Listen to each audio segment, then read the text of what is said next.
Olá, como vai? Tudo bem? Meu nome é Sandro. Venho hoje para darmos continuidade ao nosso trabalho em eletrodinâmica, tá?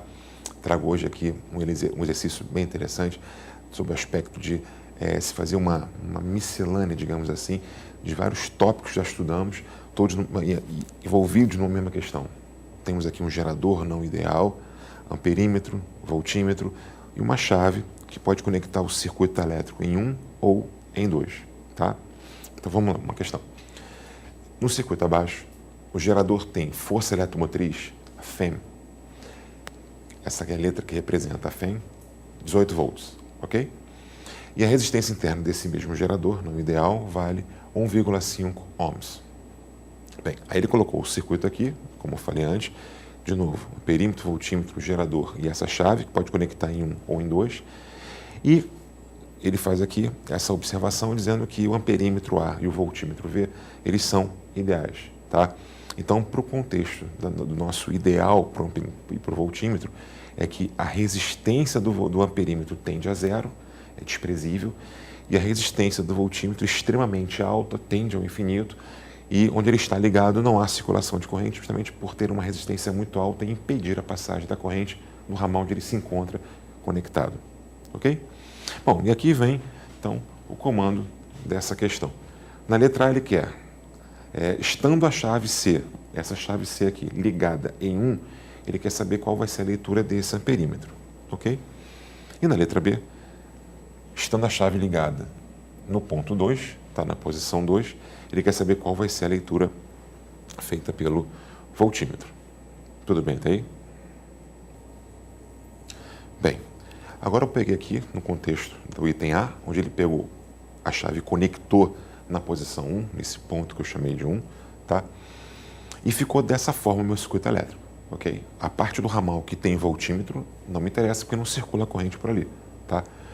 Enfim, o fato ao colocarmos desta forma daqui, a primeira coisa que a gente tem que analisar antes de resolver realmente, porque a gente precisa fazer essa análise inicial, como foi dito que o amperímetro ele é ideal, a sua resistência interna, né, a resistência dele, do amperímetro, ela tende a zero. Então, tem uma resistência desprezível, ok? Lembrando que o amperímetro está ali apenas para medir, não para atrapalhar o circuito elétrico. Ele não pode, de forma alguma, gerar nenhum tipo de problema na circulação da corrente, na perda de energia. Então, o ideal é aquele que tem uma resistência que tende a zero, ok?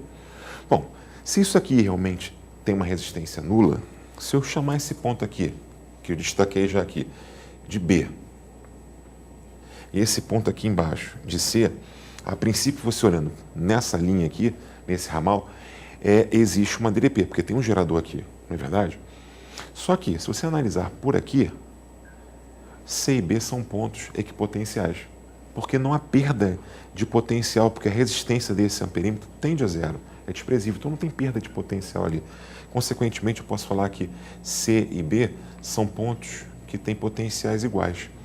Ou seja, nessa forma como foi configurada a situação do gerador ligado ali, o circuito a qual foi ligado o gerador, que é somente o amperímetro, faz com que ele funcione em curto, porque não há DDP. A DDP nos terminais do gerador vale zero, então ele está funcionando em curto nessa situação colocada, ao colocarmos ali, na verdade, a posição 1 como a escolha, né, da chave naquele ponto. Tudo bem até aí? Bem, nesse caso, sendo a DDP nos terminais do gerador sendo zero, ele está em curto-circuito nisso, eu posso falar que E menos RI igual a zero, porque a gente sabe que a DDP nos terminais do gerador é o que ele produz, em termos de DDP, menos o que ele perde internamente. Já vimos isso, né? E menos RI. Então ficou E igual a RI. Isolando o que eu quero, que é o I, que é a corrente que sai desse gerador aqui, tá? Fica E sobre R, que fica E vale 18, é dado na questão, e o R vale 1,5. Então a gente acha que a corrente que está circulando naquele momento ali vale 12 amperes. Tá? Então essa corrente que ele vai jogar no circuito elétrico vale 12 amperes. Essa corrente é a corrente que passa pelo amperímetro. Então a leitura do amperímetro vai ser a leitura da corrente que passa por ele, não é verdade? Então foi isso aqui, ó. A leitura feita pelo amperímetro, a corrente que passa pelo amperímetro é o próprio I. Esse I daqui. Tudo bem que fica circulando aqui. Então o I do amperímetro vale 12 amperes, tá? Só lembrando aqui que como o gerador está com o DDP sendo zero, ele está em curto. Então essa corrente também é a corrente de curto-circuito, né? A gente viu até que na hora que faz, como compõe aquele gráfico, né? DDP do gerador com corrente, a gente sabe que a corrente curto-circuito vale E sobre R. Só apenas lembrando que, de fato, por ele estar em curto, aquela corrente é a corrente de curto-circuito, que no caso é a corrente que vai ser lida pelo amperímetro do contexto da questão. Tudo bem até aí? Bem, agora, letra B, quando a chave é posicionada no ponto 2, na posição 2, tá? E aí aquele ramal que tinha aqui antes, né? O amperímetro está fora, não é? E entra em circulação aqui o ramal, quer dizer, que tem um voltímetro, né? O meu circuito agora é o gerador e esse voltímetro, ok? Bom, como foi dito no início da questão, o voltímetro é ideal. Então, a resistência desse voltímetro, ela tem um valor altíssimo. Nós dizemos que tende a infinito, não é verdade? Isso aqui é simbologia de infinito, ok? Então, uma resistência tão grande, tão grande, tão grande, que ele vai conseguir inibir a passagem de qualquer corrente no ramal onde ele está colocado. Em síntese, nesse contexto aqui, não haverá circulação de corrente nenhuma por aqui.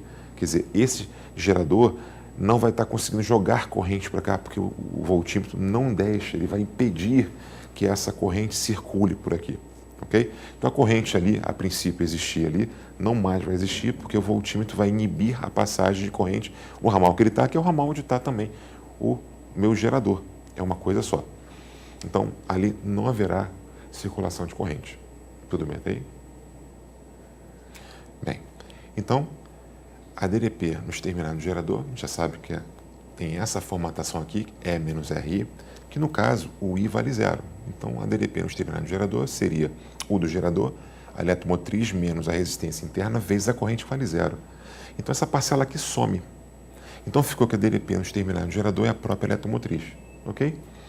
Que vale no caso 18 volts. Só que ao olhar para cá, a gente vê que a DDP aqui entre esses dois pontos, que é a leitura feita pelo voltímetro, é a mesma daqui, porque esse ponto aqui é esse ponto daqui é esse aqui, então a DDP aqui é a DDP lida por esse voltímetro. Foi o que eu fiz ali. Então, a DDP que vai ser lida pelo voltímetro é a DDP nos terminados do gerador, que no caso vale 18 volts.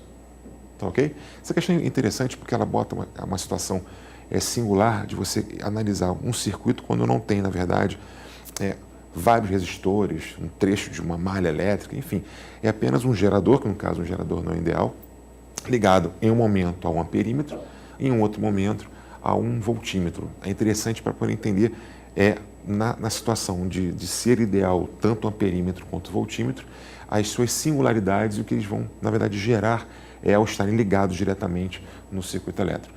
Tudo bem? Bem, hoje a gente fica por aqui. Um abraço, tudo de bom.